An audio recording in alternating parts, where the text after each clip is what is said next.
All right, so get this. We're diving into the world of virtual logo design today. Ooh, that sounds interesting. It is, and you know what's even more interesting? What's that? We're talking about building a whole business around this. Really? Yeah, helping brands craft their visual identity and get this, you don't even need to be like a design guru to do it. Oh, wow. Okay. I'm intrigued. Tell me more. So we found this article that really breaks it all down. Okay. And it's all about using some pretty clever outsourcing strategies to make some serious profit. Outsourcing. Huh. So you're saying I don't even need to design the logos myself? Exactly. You got it. That's pretty wild. Oof. Okay, so tell me more about this business model. How does it actually work? Well, first let's talk about the demand, because you got to have customers, right? Right, of course. And in today's digital world, logos are more important than ever. Yeah, that makes sense. Yeah, Everyone and their grandma has a website or a social media presence these days. exactly. Even like small Yeah. businesses, food trucks, everyone needs a strong visual identity to stand out.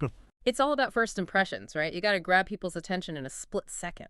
Exactly. Right. And that's where a great logo comes in. It's that instant recognition that can make or break a brand. Especially online where there's so much competition. Exactly. So you're basically filling a crucial gap in the market. There are tons of businesses out there who need logos, but they might not be able to afford a traditional design agency. Right. So this model gives them a more affordable option. Precisely. Okay, so let's say I'm listening to this and I have zero design experience. Okay. Can I really do... Is it as simple as the article makes it sound? You know, it's surprisingly accessible even for someone with no design background. Really? Yeah. The article talks about platforms like Canva. Oh yeah, I've heard of that. Yeah, they have all these user-friendly tools and templates that you can use to create professional-looking logos. Interesting. Plus, you can collaborate with clients entirely online, so you can manage this business from anywhere with an internet connection. So I could literally be sitting on a beach, sipping a margarita, and designing logos for clients all over the world. Pretty much. That's amazing. Yeah. Okay, so walk me through this. So I land a client, I get their vision for their logo, and then I just use Canva to whip it up. You can definitely do that. Okay. But the article focuses on a slightly different approach, which is where the real profit potential comes in. Okay, I'm all ears. It's all about outsourcing. Outsourcing. So you're saying I don't even have to touch Canva? You don't have to if you don't want to. Okay, this is getting good. Explain this outsourcing magic to me. So it's all about leveraging freelance platforms like Fiverr. I've heard of Fiverr. Yeah, it's basically a giant marketplace where you can connect with skilled designers from all over the world. Okay. And you essentially act as the middleman.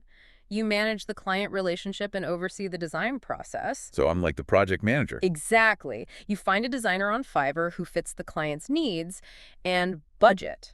You set your own price for the client and then you pocket the difference. Wait a minute. So you're telling me I could find a designer on Fiverr who might charge, say, $50 for a logo, Right. and then I could turn around and sell that same logo to my client for $150 or even more. You got it.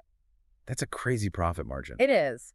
It's all about understanding the market value of a good logo and providing a seamless service to your clients. So I'm adding value by handling the communication, making sure the quality's up to par, and delivering the final product. Exactly. It's a win-win for everyone involved. Yep. The client gets a great logo at a reasonable price, the designer gets paid for their work, and you build a profitable business without being a design expert yourself. Okay, my mind is officially blown. So tell me, what kind of money are we talking about here? What does the article say about how much someone could realistically earn doing this? They give some pretty solid examples. Okay. So basic logos, they say, those could go for anywhere from 50 to 100 bucks. Okay. And then more complex designs could go for 150 to 500 or even more. Wow. So if you're doing like full branding packages, Yeah. the earning potential just keeps going up. Ex- Okay, so let's do some quick math here. Right. Let's say I land just 10 clients a month Okay. with an average profit of, I don't know, let's say $120 per logo. That's 1,200 bucks in profit right there. That's just from logos. And that's just the beginning. Hold on. Let me make sure our listeners following this. Okay. So with just 10 clients a month, you could potentially be making over $1,000 on the side, and that's not even including any of those additional services or scaling up the business. Exactly. And that's the beauty of this model. It's super flexible and you can scale it at your own pace. So I could start small, working a few hours a week from my kitchen table, and then gradually grow as I get more clients. Precisely. This is starting to sound less like a side hustle and more like a legit career change. It definitely has that potential. But, okay, let's get real for a second. How do I even find reliable designers on Fiverr?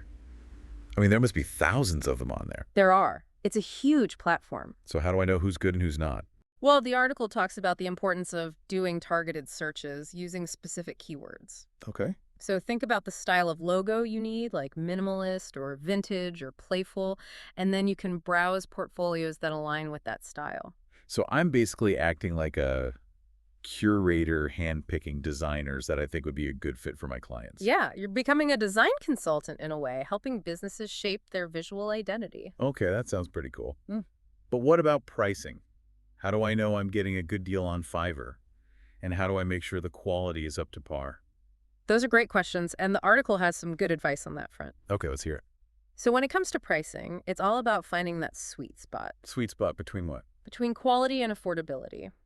You don't want to automatically go for the cheapest option because you might end up sacrificing quality, Right. but you also want to be mindful of your budget and the profit margin you're aiming for. So it's a balancing act. It is. And then once you've found a designer with the right skills, and pricing, the key to a successful collaboration is clear communication. Okay, so let's dive into that in our next segment. We'll explore how to manage those client and designer relationships, make sure the communication is smooth, and ultimately deliver those exceptional results. Sounds good. I'm looking forward to it.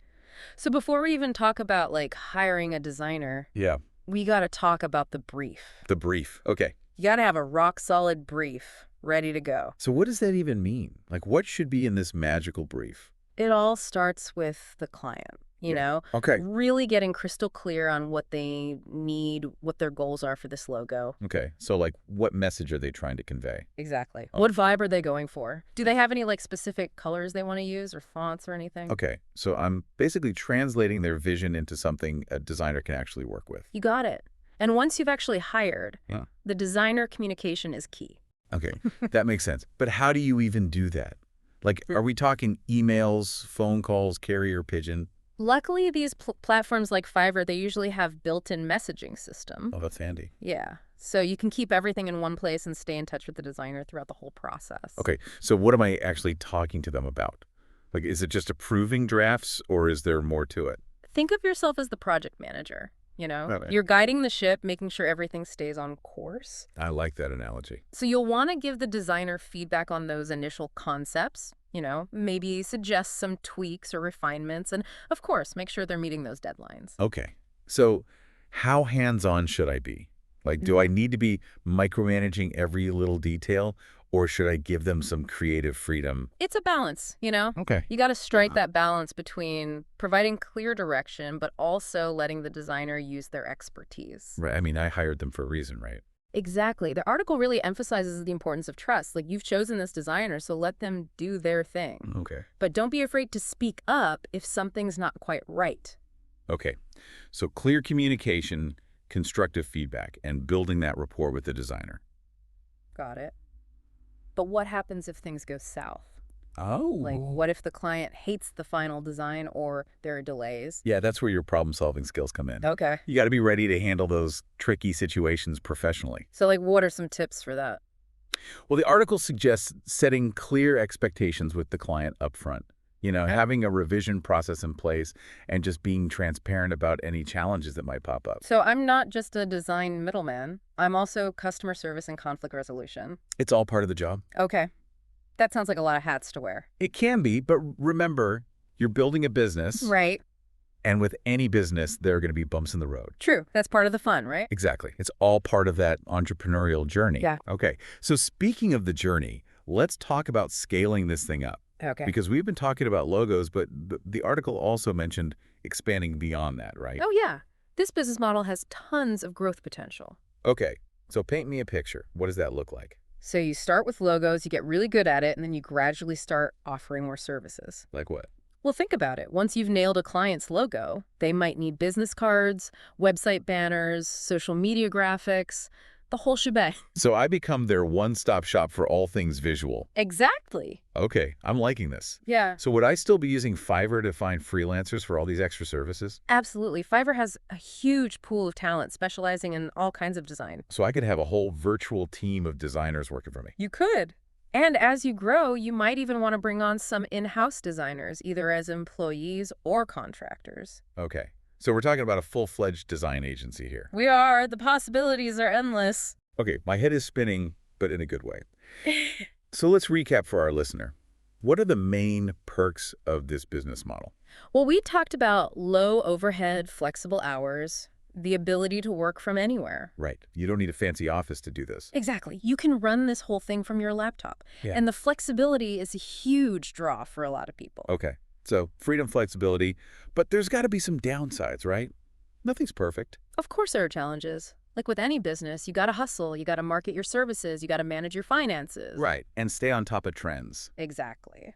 There's a lot to learn, and you got to be willing to adapt. So it's not just about playing around with fonts and colors. It's more than that. You need to be organized, detail-oriented, have good communication skills, and know how to solve problems. And probably have a thick skin too, right? Oh, yeah. Resilience is key. Building a business is tough, especially in the beginning. Okay. So we've talked about the good, the bad, the ugly. Mm. But there's one more thing from the article I want to touch on. So the article touched on this idea of recurring revenue and how that can make this business model even more appealing. Oh, yeah, definitely. So explain that a little bit more. Like, how does that work in the context of virtual logo design? Well, once you've kind of like built up your client base Yeah. and you've got those strong relationships going, those clients are likely to come back to you for more, you know. Right. Because they trust you. Exactly. They already know you deliver good work, so why would they go anywhere else? And as their business grows, they might need more design work. Exactly. So you could end up with this steady stream of projects. And steady income. Precisely. It's a Yeah. great way to create a sustainable business, you know, one that you can really count on. Okay. So we've covered a lot of ground here. We've talked about the demand for logos, the whole outsourcing process, profit margin, scaling, marketing, all that good stuff. It's been quite a deep dive. It has. Yeah. But let's bring it back to our listener for a second. Like, what does this all mean for someone listening right now? Right. Well, I think the big question is, Yeah. could this be your next side hustle Ooh. or even a full-time career change?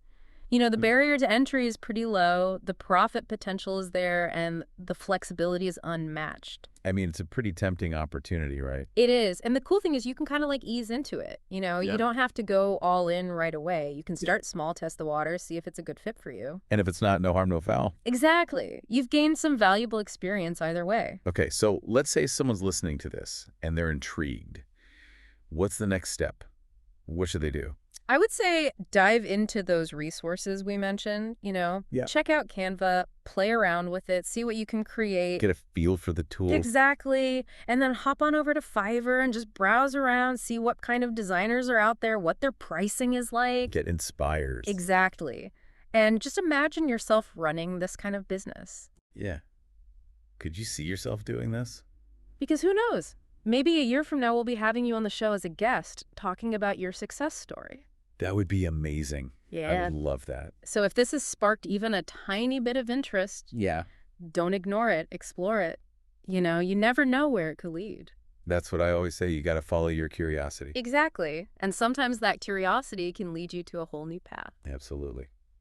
All right. Well, that's a wrap on this deep dive into the world of virtual logo design. It's been fun. It has. Until next time, keep learning, keep exploring, keep chasing those dreams.